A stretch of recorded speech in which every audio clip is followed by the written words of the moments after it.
Simon Cathro here for the third episode of The Cut. We've had a great response to the first two episodes.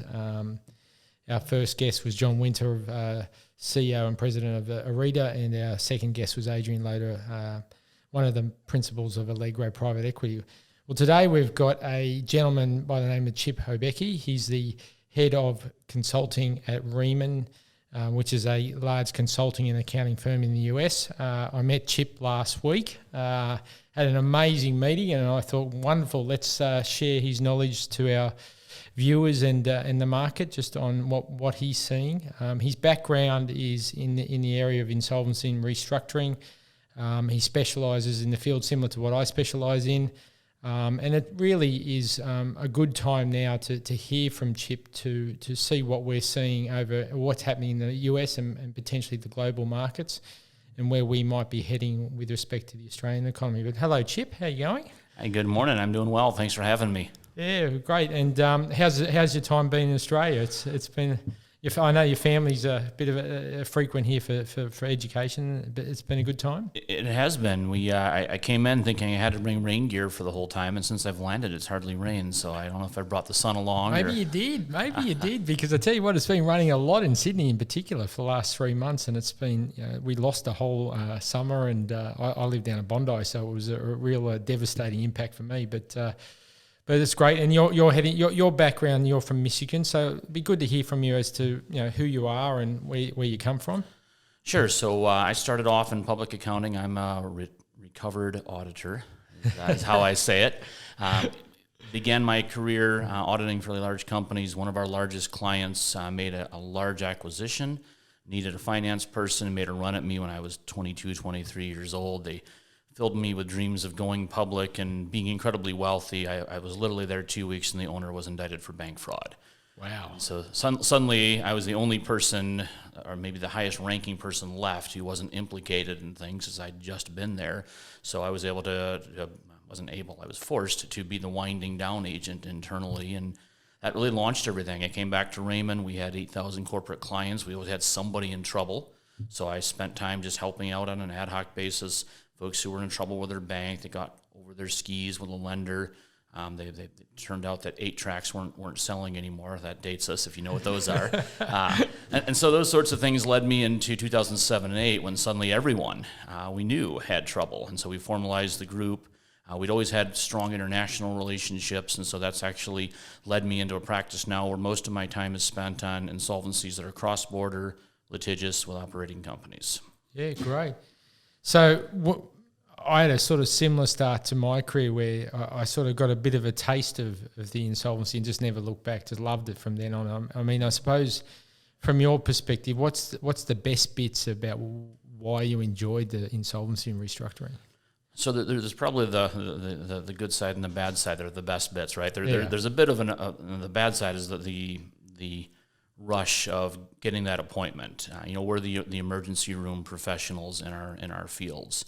We get that call at 3 o'clock from an attorney saying, "Can I have a proposal by 5 o'clock?" And by the way, the judge may rule overnight, and suddenly you're in, and you have so many things to handle and so much diversity that goes on. So that is not for everybody, but for those who it is, I think we find that we enjoy that. So that's maybe the not as happy part. The happier part is that we almost always make things less bad than they would have been. So there's a lot of satisfaction.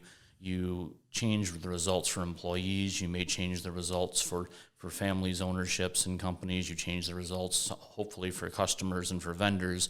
And so, it's not a sunshine story, right? We're never called in to make the really healthy companies a little better. Those are the cooler management consulting firms. That we do make bad situations less bad, and I find a lot of satisfaction in that. Yeah, I think the people element is, for those that are not in the industry, is underestimated, because we are almost quasi-counsellors, almost psychologists, because we have to deal with a lot of stress, a lot of anxiety, and you do get genuine satisfaction when you come up with a solution. And even if the solution is to just simply shut the business down, what you're doing is actually stopping the anxiety and stress that's been ongoing for some time. Yeah, exactly right. Transparency and certainty are some things that even if the end isn't good, people appreciate that honesty. Well, at least less than dishonesty. They don't always appreciate it when they end up becoming redundant, but they do like being treated as fairly as possible. And, we do try to look out for the employees as best we can. We have an approach where we look at all the stakeholders, and, of course, employees are part of those stakeholders. Yeah.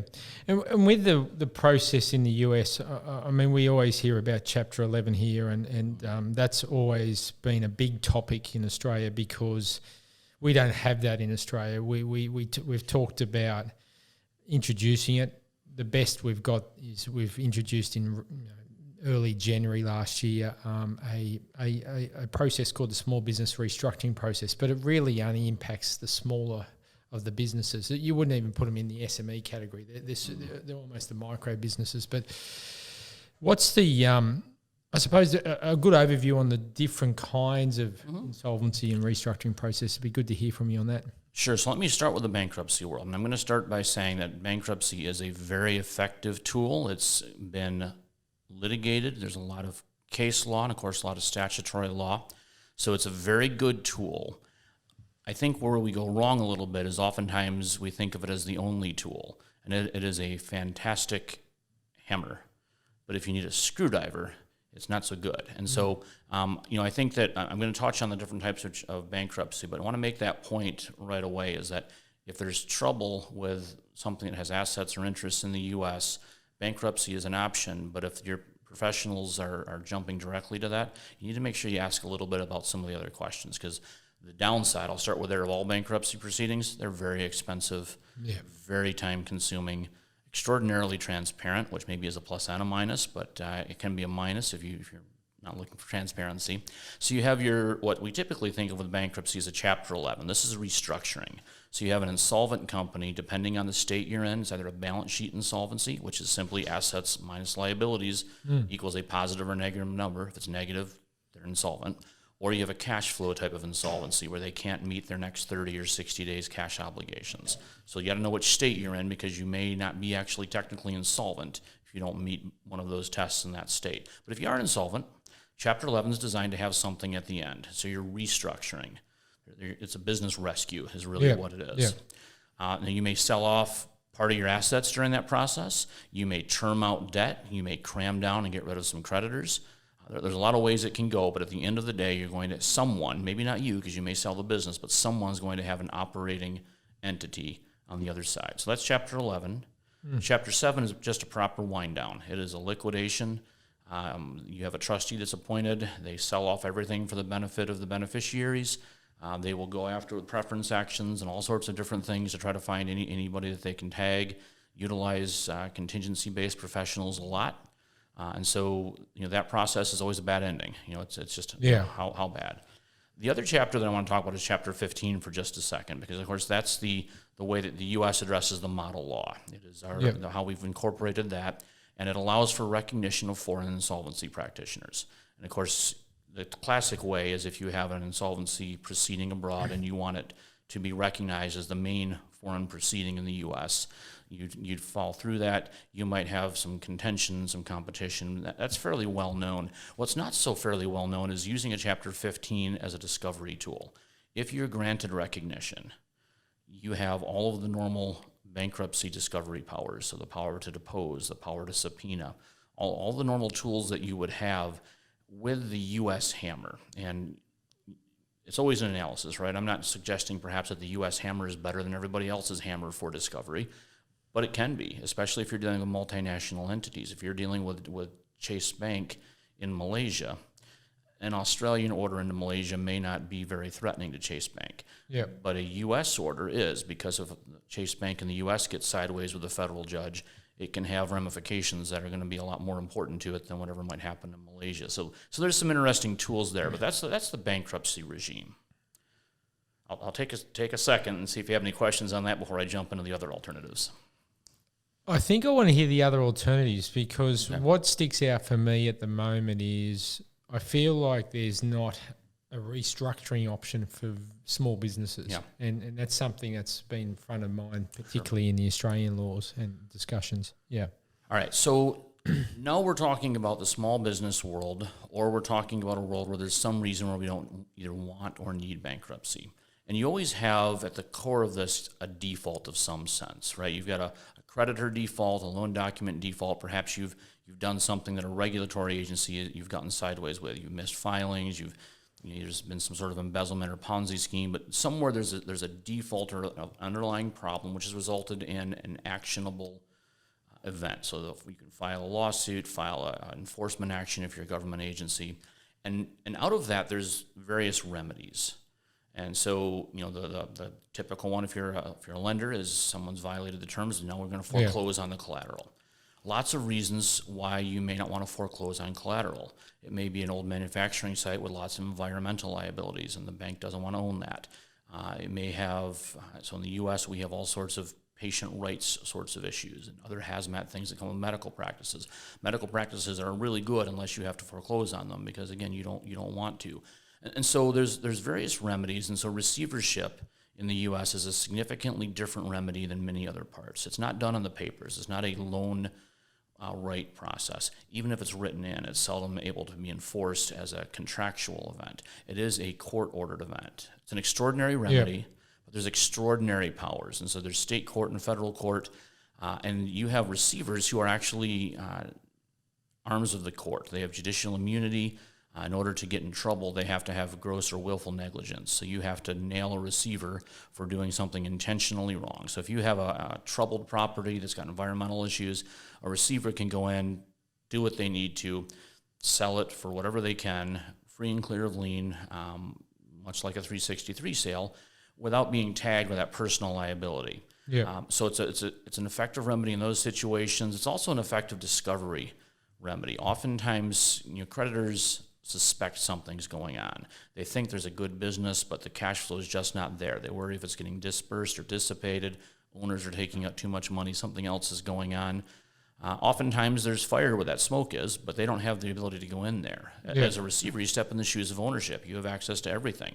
And a really interesting twist, the company's attorneys become the receiver's attorneys. So overnight, the privilege and duty switches to the receiver. So now you have the inside scoop from the legal strategy perspective, access to all the legal documents, emails with the attorneys. So a lot of discovery power, which again, sometimes, while you do have to have good reason to have a receiver appointed, the incentive for the creditors is sometimes that discovery where a receiver can come back and simply say, this is just a bad deal. Sorry, business is just bad, and you should take strategy based on that, as opposed to, in fact, the owner or management has been siphoning money offshore somewhere around the world, and that's a whole different strategic tact.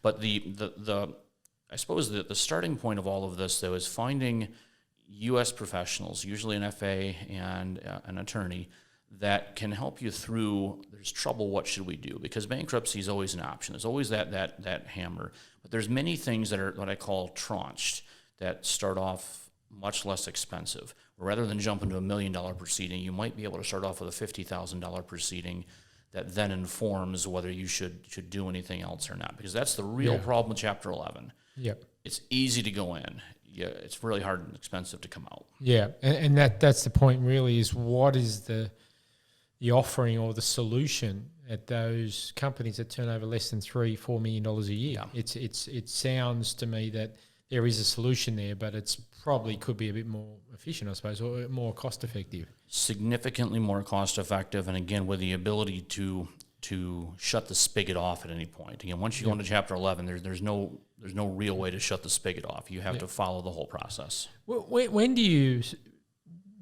would you recommend that someone consider a Chapter 11 when we just talk about size? I mean, what's sort of is there a simple answer to that?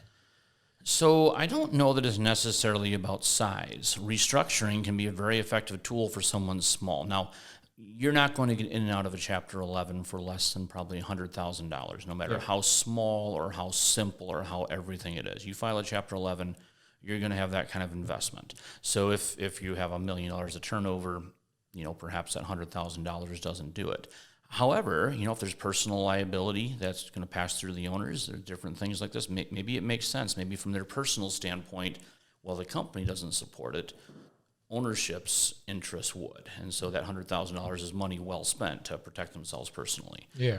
As you work your way larger, I'd look more at, do we need to have the ability to force things to happen? Because that's the beauty of Chapter 11. You can cram down creditors. If you have a secured creditor that makes a deal, you need just one unsecured party who is going to get recovery to vote yes on your plan. You can cram everybody else down underneath that. And so that's typically how it's used. It will wipe out unsecured. It might wipe out different levels of bondholders or even different levels of security if you have the right structure. Yeah.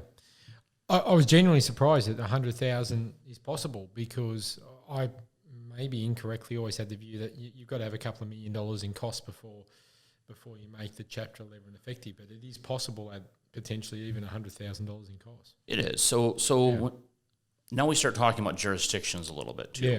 All right. So obviously New York is the Cadillac. If you need IBM, the IBM style Chapter 11, that's New York. You're going to go there. You're going to have New York attorneys and professionals and all of the benefits, experience, and costs that come with that.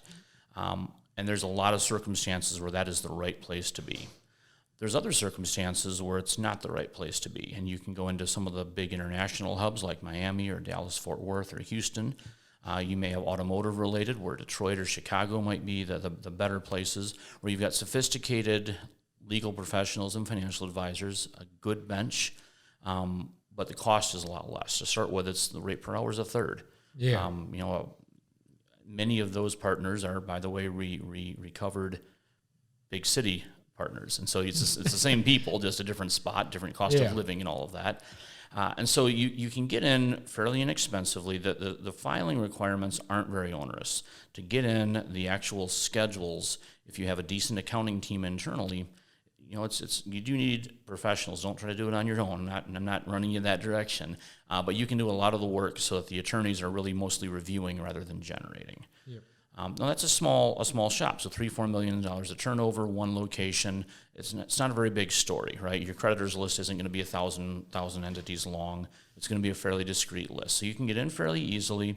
You'll have some first day motions, which ask permission for you to continue to use cash and operate and pay payroll and all of those sorts of things.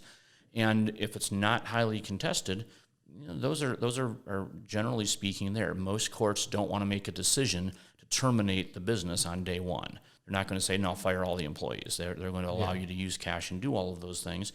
So you work your way through that, and then you get down to the core of, all right, now we have to decide what we're going to do. Are we doing a 363 sale to sell some assets? Are we trying to force a creditor to leverage terms or renegotiate terms? So perhaps you've got a debt instrument with a 5-year term and you just can't service it. You need it to be 7 or 10.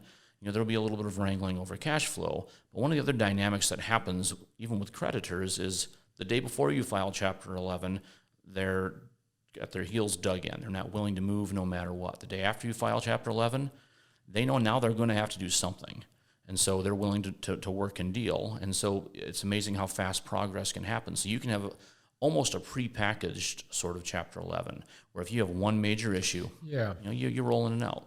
And I wanted to touch on that, because it sounds to me that there's a lot of planning even before the application is made. So there is already some sort of vision as to what it looks like, that the process, the outcome from the process.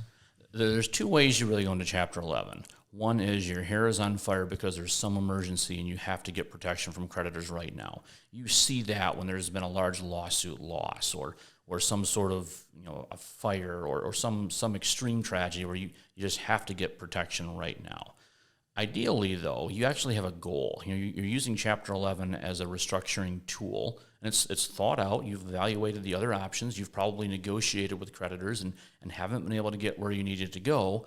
And so now you use Chapter 11, and you have a goal on the other end. You have an idea of how you're going to get there and a strategy. And to be honest, if you've got qualified professionals on both sides, there's a playbook. The debtors' professionals are going to say this. The creditors' professionals are going to say this. The judge is going to say this. It's very predictable. Yeah. And you have to go through the work, and partly because it's a professional's future compensation protection plan. But you go through this dynamic, and you have a fairly predictable result. And that is the benefit of Chapter 11, is the results are fairly predictable. There is high cost. There's high transparency. Creditors get a seat at the table. One of the dynamics about Chapter 11 is creditors' committees are formed. They hire their own counsel, they hire their own financial advisor, and those people are paid for by the debtor company. So you get tenders. When the debtor's taking tenders for help, they're looking for low pricing and high quality. When the creditors committee, they know the company's paying, so they don't care about cost. Wow. I think we could talk about this for 10 hours. I mean, it's just fascinating, the differences and the similarities that exist, because it seems to me that the outcome is pretty similar, but the process is where it's a bit different.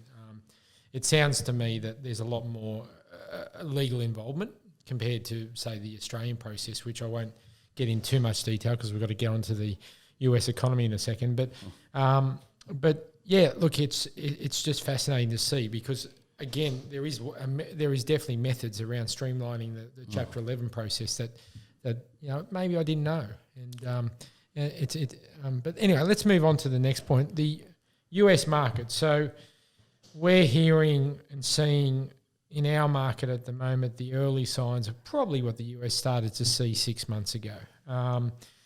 Inflation was at 5.1%, came in the last week. We're seeing articles, and you can't believe everything the media says, but the articles saying we're going to have an interest rate rise every month up until Christmas.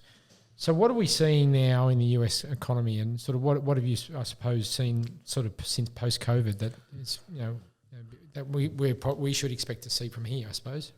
Sure. So I would say there's a number of factors I want to talk about. One of them is, predictably, the government injected trillions of dollars of money into the economy, and it had the desired effect. It did prop up a lot of things. It also propped up things that ought to have failed. Artificially, and which you never like to say that, but it's just the reality. We see this in forests. If you never let a small forest fire happen, eventually you're going to have a big one, and that's what we're starting to see. Is we helped everyone, including the people who probably should have naturally withered away a little bit. So we have this pent up demand of enforcement that's coming. So that's one element I'll tell you. The banks during COVID, very hesitant to go into court and ask for any kind of enforcement around debt violations, especially for small business. That's pent up. And there's small businesses that were propped up by stimulus. The stimulus is running out. They maybe weren't that great a business in the first place, and you're going to see a large run on that taken by the banks, especially forced by the regulators. These are non-performing loans, and they'll get hit. You see inflation, again, predictably. There's huge amounts of costs that go in. So much of this goes back to first year macroeconomics and microeconomics for us. When you increase the amount of resource, costs will go up, and then when supply diminishes, that further impacts cost. And so we have this strange dynamic in the U.S. that we've never seen before. You can go to the store and not get chicken. They're out of chicken. Yeah. In my lifetime, I'm 48 years old, never not been able to get chicken. Which is, you say it's a small thing, but it's a bit shocking. When you start to have a country who, has always had Amazon Prime in most of these young people's lives, where they can order something today and have it delivered today, and pretty much anything. And now there's shortages. So it's created a consumer issue, right? There's a confidence issue. We talk about the employees, the people are that way too. Then you add in the lingering divergence of ideas around COVID. And we're sitting here, more than 2 years into it, and you still have COVID deniers who still don't think it actually exists, all the way through people who still haven't left their basement because they're so worried. And you say it's a small percentage of the population, and it's true. It's maybe 2% on either end, but you're representing millions of people. That's a lot of folks. Yeah. And so you have those millions of people who have their impact on the economy one way or the other. One of them's hoarding toilet paper, and one of them's doing something else. I mean that all impacts things. So this takes us back to the start of COVID, right? Again, when we couldn't find toilet paper. Yeah. And people were worried about that. So that confidence impacted everything. Then you see the inflation around things like gas prices. When we talk about inflation that impacts big businesses, that's not a Main Street issue. Most people don't think about that. But when the gas price doubles in 12 months, they think about that a lot. And that actually ends politicians' careers. And you're going to, I think, see that in November, where you're going to see the population of the country say, whoa, we didn't think when we voted this way this was going to happen, and it's just too much. So all of that combined now is resulting in the Fed saying, what do we do to slow this down? It's going to be a problem. How do we get control? So that's the reason the interest rate rises, and you've seen them raise a couple half a points twice now. We're thinking they're going to have a half a point at least each quarter that it's going to go up for the long term. And that's going to create problems for Main Street, because during the last 3-4 years, everyone got cheap adjustable rate mortgages. It was great. It was 2.5% interest to buy a house. The banks were very generous as to how much they'd loan against the valuations of the house. And so suddenly you're going to have someone who had a 2.5% interest rate mortgage who might jump up to 5 or 7%, and they won't be able to pay it. Yeah. So all those things are working their way through, which is going to lead us, I think, towards at least a partial recession, probably after the election. Everyone wants certainty, and so we want to wait and see what's going to happen in the election, and we'll know which way the die is cast, and it's really going to be pretty simple. The Democrats will retain power, and there will be a shot of Biden's plans going through, or the Republicans will take one of either the House or the Senate, and then Biden's plans won't be able to proceed, neither will the Republicans' plans, and so the landscape will be set for 2 more years, which provides certainty. And now people will react, and they'll start hedging. They'll start pulling in. That's where we're going to see the recession really hit, is when we start pulling in. You can't get credit. Lines of credit for businesses are going to be harder to get. They're going to be reduced. All the same things we saw going into 2007 and 2008, when suddenly the real estate correction happens and loans are out of formula all over the place because the valuations go down. Yeah. There's a lot, when I hear what you're saying, there's a lot of stuff that could, or if it all happens at once, could make the recession even more severe. So high inflation, banks have been held back. They've got to pay a bit of catch-up, just like the supply chains are doing catch-up at the moment. Cost of living's going through the roof. That causes things like increased crime, for example. There's more desperation out in the market.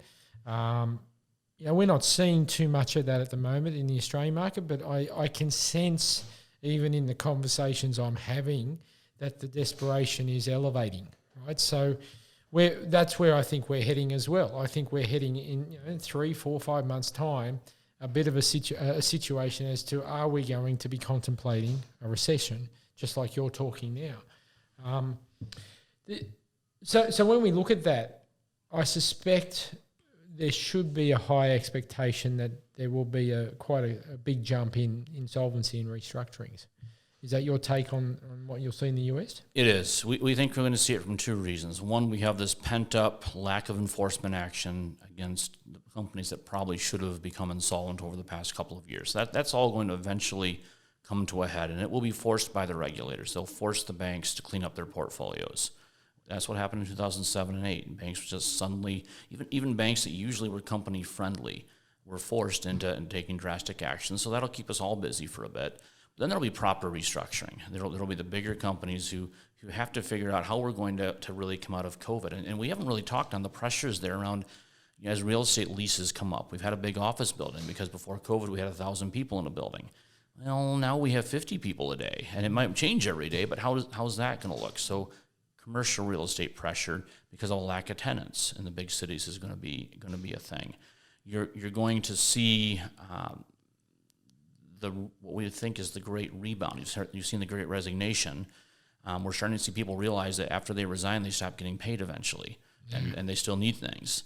And then you combine, potentially a recession where one partner or the other in the family maybe was able to resign. Well, now the other one loses their job, and now they've got to go back. And so just uncertainty and disruption around that. So I think we're going to see just this increased level of real angst. And then you combine, the supply chain. Again, we've never had this situation where you couldn't go to a car lot and buy cars. And what's happened here is it's the less expensive cars. If you're shopping in the $75,000 or more range, there's plenty of inventory because there's a finite number of buyers. But if you're a college kid looking for a car, you don't have access anymore. Yeah. And look, just on that micro impact, the secondhand car market here is super hot. Like a friend of mine sold a car yesterday, got told he'd get $25,000 less than what he ended up getting, which was $20,000 more than what he thought it was worth. So in the end, it was $55,000 more. And the price, he'd had it for 3-4 years. Yeah, he kept it in good condition, but the reduction in the actual price from new wasn't much at all. And So there is a massive shortage that we're seeing already. 4 months to repair a car, 6-8 months to get a new car in the best case scenario. Most likely 12 months. So we're seeing all those things, and of course that just feeds through into the disruption. Some of the things I hear as well is that, I'm taking this sort of terminology from my previous guest, Adrian Loader, but he used the term temporary and permanent changes, right? So the COVID came in, we had the temporary changes. It was the government support, it was the lockdowns potentially, but then what it did was cause a bunch of permanent changes. I suppose, what would be the biggest permanent changes that the US will see? I mean, you talk about the tenancy and stuff like that, but what would they be? So I'm going to start at the very micro level, and that is simply how we get food. Yeah. Before COVID, there was Uber Eats, and if you were a young person, you probably had pizza delivered to the college dorm and all of these sorts of things. But if you went grocery shopping, you went to a store. Through COVID, partially because of COVID concerns, and partially because there was this macro change, everyone has a shopper now. We have Instacart, we have Shipt, we have these different services where they'll do the shopping, and that wasn't even perhaps so surprising for young people. But what really is surprising to me is I don't know anyone who has retired who's going to go back to the store unless they have to. So it's this huge shift from in-person to all these retirees who, they'll just shop online and have it delivered, and they'll be. And so that's a big change to how food shopping and food delivery is actually performed and engaged. If you think about how grocery stores work, at least in the U.S., they're big marketing machines, right? If you walk down the cereal aisle, the expensive cereal you want the kids to pressure their parents to buy is at child eyesight level. It doesn't work when you're buying things online, so you have to think about how you're going to drive that. And you also don't have impulse shopping. When you walk through a big store, you've got your little list, and you walk by what's on the sale aisle. We're all influenced by that, right? I call that the Costco effect. Yeah, it is. But that's gone if you're shopping online, because you've got a list and you type into the search and you pick the thing that you want, and there you go. So that's one thing I think that we've seen that no one talks about a lot, is that's just a permanent cultural change in the U.S. Restaurants are seeing it. They're busy during peak times like they used to be, but the off-peak times aren't so much because people can just have it delivered to home. Yeah. You see sporting events that are busy, which is good, but you see people who've kind of gotten used to watching it on TV too, because the views were good, the angles are good, you can sit in your comfy chair or couch, and there you are. So that's one significant, what I'll call Main Street change from COVID. I think a second permanent change is really around fear.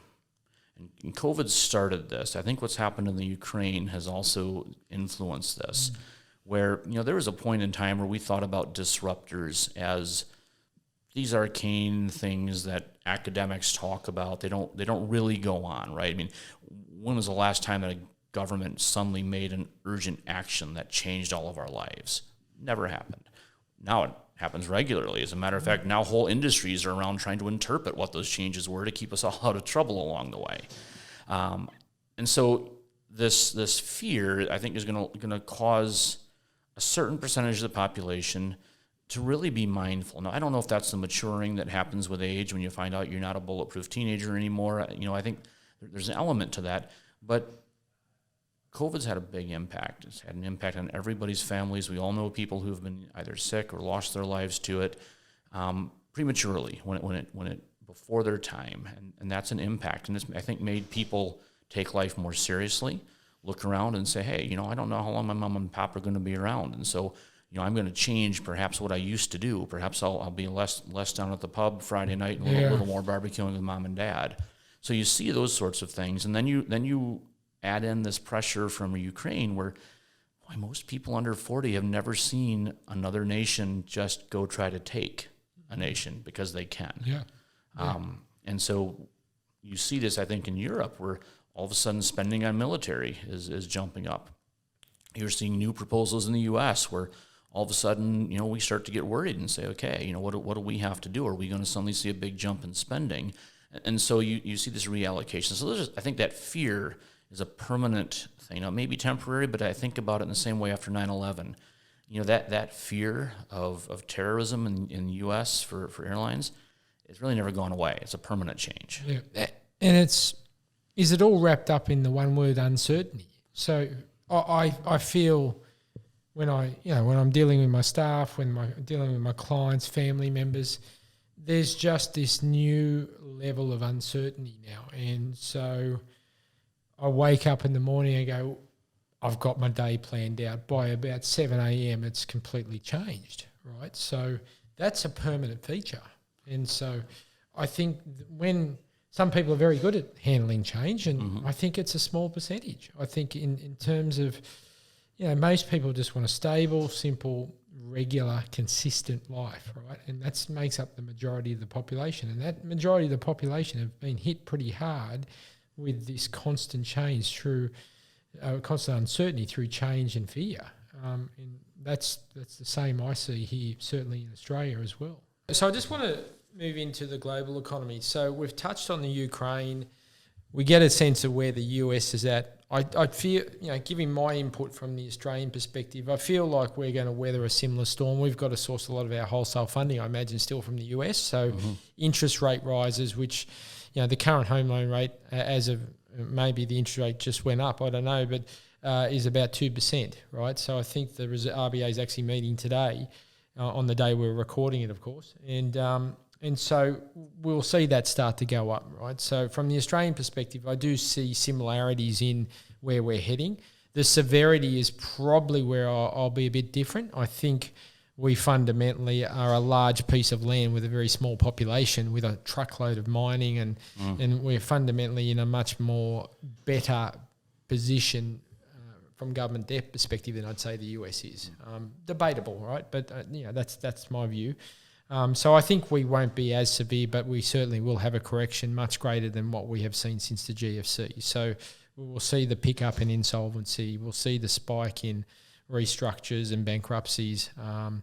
We'll see a lot more pain and distress out there in the population. So just from a global perspective, factoring in. And still the US wields a lot of influence around where the global economy goes. There's no doubt about it. So where do you think, what are we going to see, I suppose, in the next 12 months? So I think you're going to see from the business perspective a global return to what I'll call good business practices. We're not going to be over leveraged. People are going to try not to be over leveraged. They're going to have cash reserves. They're going to simplify their supply chains and diversify their supply chains. I think we looked so hard at where can we buy things the cheapest, and we sole sourced. And sometimes we sole sourced because those sole sources would give us even more financial incentive if we sole sourced. Yeah. I think you're going to find a big pressure in every country to have at least a domestic source for everything that you need, which will create opportunity, which is good. Yeah. But it won't be as cheap as maybe in somewhere else. So I think you'll see that. I think you're going to see places. You talk about Australia being a huge place with lots of land and not that many people. I think it's a huge place with a lot of natural resources that there's maybe been resistance to tap into.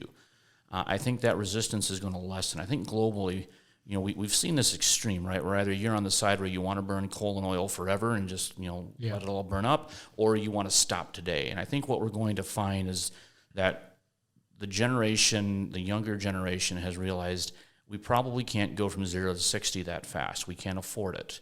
We can't make it happen. We see how Europe is restricted, even as far as where they get their natural resource from. So I think we're going to see an international effort to use non-renewable energy more efficiently. Is there a way that we can actually burn coal that's not so bad? So when we talk about climate goals, that may be more of a climate goal than just not burning coal. Yeah. Because you've got the resource, and each country that has the resource is going to start thinking about that. I think we're going to see this tension of kind of a cold trade war, especially involving China, continuing. I think there's a lot of countries who, maybe they were worried about the influence that China had, and now it's gone beyond worry to something more. And so I don't know where that all goes. It's probably best for everybody to cooperate, but I think in the short term, this next year, let's say you're going to see a lot of shrinking back. Again, going back to the uncertainty. China continues to have a COVID problem that seems more accelerated than the rest of the world. They're shutting down huge cities, while the rest of the world is mostly ripping off our masks and running about the park and Yeah. getting back to life. Yeah, very, very true. Look, I think we've only got a couple of minutes left, so let's wrap it up. And Chip, really great to have you along. And I think just before we finish up, is there anything else that you wanted to add in terms of the interview and the current situation? So I think the big thing that I would say as an American coming into Australia is that COVID made the world seem much further apart than it is. And I think it's really important to get ourselves back together. And we've allowed Zoom and Teams and chatting on the phone and everything to become the new norm, and it was good, and it's created some opportunity, but there's still an element of I think must be present to win. When you build new relationships, if you're going to ask a court for relief, being there physically is important. And so there's, I think my lingering message around the worldwide side is, let's remember our borders are still the entire planet. We don't have to be stuck in our country. Freedom to travel safely is there, and I think we should try to really hard to get back to that to the extent that we can. Great. And you and I are catching up in London anyway, so true enough. We're leading by example. But thanks for coming in. It was sort of sprung on you at the last minute, but it's a really important episode, this one, to help us and people, particularly our industry and the viewers, understand where we're heading. And it's a fascinating. For me, it's very fascinating to hear the different options that the US market and around insolvency and restructuring has. And I know there's much more than what you talked about today, but it's a great, and thanks, Chip, and thank you. And thank you all for watching the third episode or listening to the third episode. And we will wrap it up now, and have a great day.